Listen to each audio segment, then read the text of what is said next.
So today I'm going to cover the subject of what is high-end audio. Now, just to give you a bit of background, I've been looking at hi-fi for over 20 years, probably 25 years I would think, and I started off with a system with a Pioneer A400X, some Celestions, DL4 Mark II, which very few people will have heard of, and a PDS 703 Pioneer CD player. And back in the day, the amp and the CD player were, I would say, highly reviewed and highly respected, and I thought that having built that system, that was pretty much it.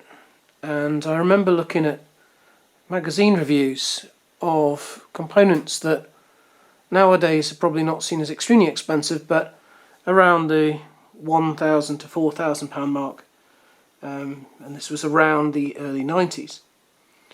Now, what I didn't understand when I was reading those reviews was the difference between components at that price range and what I was using. So for all intents and purposes, I was very happy with what I had, and the classic magazine at the time, we had Hi-Fi Choice and we had What Hi-Fi. And What Hi-Fi used to have a system of stars that they put against their components, which I think they still do today. And if a component had 5 stars, the idea was that in its price bracket, it was the best performer. And because of my lack of experience, I assumed that if I had a 4 or 5 star component, that this was as good as it gets. And yes, there might be some improvements to make, but basically what I was listening to was fantastic. Now, if I compare that to the all-in-one MIDI systems of the day that were knocking around, it's very common to have a combined CD player, amp, tuner, and sometimes even a record deck in these one unit. This for me was a major step up in sound quality. I was listening to those kind of systems which were extremely compressed. The speakers were often cheap plastic, so not even dampened, and they sounded pretty awful. So moving to this level of kit, and most of those components I was talking about were around the £200 to £300 mark. Speakers I think were a little bit cheaper. I was expecting a good sound quality out of it, and it was, to some extent, light years ahead of the cheap plasticky all-in-one MIDI systems that were being sold.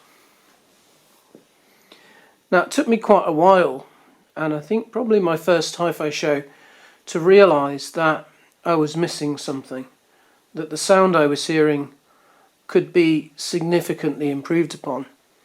And what I often find, even now when I look at reviews, and let's say I've got a little portable Denon Bluetooth speaker at the moment, the reviews speak about these items as if they are the ultimate, as if there's nothing at all that can improve on them other than, you know, a small amount of extra clarity in the bass or a little bit better treble.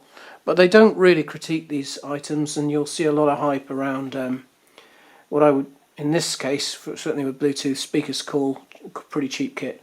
Now, that's interesting in itself, because I've seen people go into shops and put on these little Bluetooth speakers or very small systems and look at each other and nod their head and say, "How wow, this is fantastic." And that usually is because there's some bass. Often with the cheaper speakers, you know, the really cheap speakers, you don't get any bass at all, and therefore you put a loud bassy track on, and people are at some level wowed by that. So that's the basics of audio, but what do I get if I'm moving up the range? What does it really mean? And one of the interesting things about people visiting is that they are genuinely wowed by what these kind of systems can do. Now, I'm by no means running ultra high end here, but the system I put together is, I would say, pretty decent. So what do you get for the extra money? Well, I try and describe the sound to you, and this is usually what I say to people when we finish talking about how much every single box cost, is the primary focus for me of a system, if I have to be blunt about it, is to make vocals sound realistic. And this was always the intention of the older speakers that Harbeth used to make, LS35As, all these smaller speakers that were used in BBC studios at the time. It was all about making sure that the voice was accurate. Now, from a definition perspective, they wouldn't go particularly deep. So let's say you had an oboe or a real instrument that was going very low. You would be cutting off some of those frequencies and that bass wouldn't be there. But the primary focus was to get vocals sounding real. Now, even in today's hi-fi, where you've got real clarity, let's say from a Class D amp, and I've just been using one of the Lumens, fantastic clarity, separation, you can hear a pin drop with these things. But what do the vocals sound like? Well, in a lot of cases they sound rather metallic, and the ring that you get from vocal, which is, you get some of these high pitch frequencies, but you also get these low tones, it doesn't come across in a natural way. So when you've got someone demonstrating a hi-fi and they're putting on, let's say, dance music, which has sometimes no vocals, or the vocals have been seriously tweaked to make them sound more dancey, you may enjoy the sound, but be careful, because in a lot of cases the lower end components, or even some of the high end that's not well designed, can't do particularly accurate vocals. And we are pretty sensitive to this because we listen to people talking all the time. So when someone comes over and listens to, let's say, a very simple vocal track, they're able to hear where the singer is. Usually height-wise, the singer will be at the correct height. One of my personal bugbears is to have the voice being like maybe 2 or 3 foot off the ground, as if someone's almost having to lie down to sing it. And then the breathiness of the voice, where it tails out, is there, and you can hear exactly in space where that person's voice is coming from. Now, with lower end kit, they can often reproduce vocals, but then you put that singer into a mix. So you put them into a more complex track. Let's say it's got some drums, it's got some guitar, it's got a lot of complexity around the treble, and somehow that voice gets lost. It all gets kind of mushed together, and it's just not clear where that person's singing from, or exactly what their tail of that voice is sounding like. Is it's getting overridden by all the noise of, let's say, the cymbals or whatever else is going on in the background. So handling voices is actually very difficult. I would say that a lot of high-end hi-fi is demonstrated with acoustic guitar and vocals, and that's one way to do it. But that won't tell you if that system can cope with really complex music. If you can still hear really solid, good vocals from a person that sounds real when there's a complex track in the background, that's telling you that that system is very high fidelity and is doing a good job. So it's a good place to start, just to put on a standard vocal track with some acoustic guitar, just to see can it even do that, and then step it up a bit into a well recorded track with a lot of complexity behind it and see what happens to the vocals. So that's one way to think about things. Let's move on to the bass. So I don't know if you've ever been in a car. Often you get car subwoofers. They're not particularly well damped, which means that the bass notes are almost blurred. So if I hit a drum, it's almost like there's a boom at the end of it. It doesn't really start and stop very cleanly. And boom is reasonably easy to do. You get a box, you put a large woofer in it, and you don't drive it very well, and you will end up with a lot of bass, and it will boom.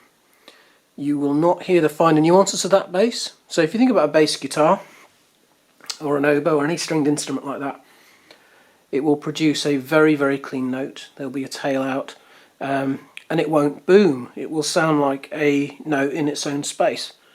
Now, cheaper systems, or systems that aren't well designed, won't do that very well. And one of the complaints about valves you'll often see is that the bass is loose. And often there's nothing wrong with a valve amp. It's just that the amount of power that those bass drivers need is a lot more than the valve amp's able to supply. So the amount of current they're trying to pull from the valve amp, where the bass woofer is moving back and forward, is too much for the amp, and then the bass almost collapses. So you need to be careful, even with really high-end amps and speakers, that you get that right. And that takes us a little bit further, and that's the room. Now, you can see my speaker here is put towards the corner of the room. This is not ideal. Now, the vocals are not particularly fussy about where they're placed, but I do get a bass hump at around 50 Hertz. Now, if you're not sure what that means, that's not the lowest bass, but it's pretty low. So what that means is that that note, or the notes at that frequency, will be a bit boomy. So they will not tail out particularly tight. You'll hear them for a little bit longer than you should, and that will sound like I've got too much bass on occasions, because it's just not being handled very well. So that's one of the things you've got to be careful of with high-end. There are bigger speakers than this. If I put enormous speakers in this room and I place them right up against a wall, there is a very high likelihood that my system is going to sound awful. It's going to end up with a massive amount of blurry bass. It may have tremendous clarity in the treble and the mid-range, but the bass is going to ruin the whole thing. So from a high-end perspective, should I consider running floor standers? Well, if you have the room for it, I would suggest you do. So I did a demonstration years ago at a hi-fi show where someone had basically got, if you look at my speakers here, you can see the bass cabinet. So they'd done a bookshelf speaker, which is basically just the top half, and they'd got the full range floor stander, and they said you will get 80% of the sound from the bookshelf speaker. Now for me, once you've got used to having full range bass, it isn't about percentages. It's not about 20% here or 10% there. It's about the fact that I'm missing half the track. So the bass notes that would underpin the music are simply not there. Now obviously you can get used to a bookshelf and you absolutely can enjoy them, but you need to be aware that if you aren't running floor standers, you are actually missing quite a lot of the music. Of course, if you're running just vocals and acoustic guitar, probably isn't going to matter, but a lot of music does have bass in it. So let's move us on to what mid-range hi-fi will do compared to high-end hi-fi. So mid-range hi-fi is going to sound really good, let's be blunt about that. It's going to sound very linear. You're going to get very good sounding instruments. You're going to get a sound which will impress people, and it will sound crisp and sharp, and generally speaking very accurate.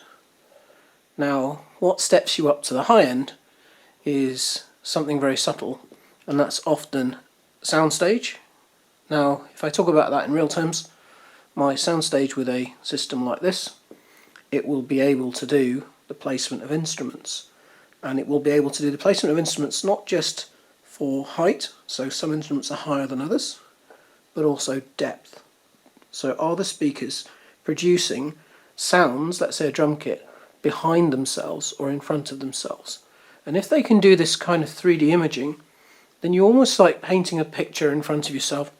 Rather than having a small amount of accurate sound in between the speakers, you're getting almost like a wall of sound with different instruments and singers placed across the soundstage. And what you'll sometimes hear is that the speakers disappear.